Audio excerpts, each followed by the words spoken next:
امام عاشور قلبها في دماغه كده وقال لك طب ما ارجع على الزمالك، فرصتي ان انا العب واشارك اساسي هتبقى افضل و... والدنيا هتبقى احسن يعني. كلم الناس في نادي الزمالك عشان هو يرجع. بصوا المعلومه دي من مصادر مقربه من امام عاشور، تمام؟ فاي اختلاف فيها بقى يتحملها يعني المصدر، بس انا بقول لكم المعلومه اللي عندي، المعلومه اللي جات لي. فالمعلومه اللي جايه لي من مصادر مقربه من امام عاشور، ناس قريبه منه جدا جدا جدا، والكلام ده طالع من بقهم هم.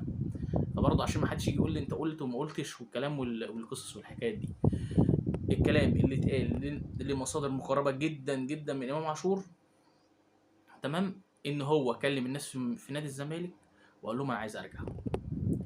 قالوا له احنا ما عندناش دلوقتي في الوقت الحالي فلوس، او بمعنى اصح ما عندناش دولارات عشان نبدا نتفاوض او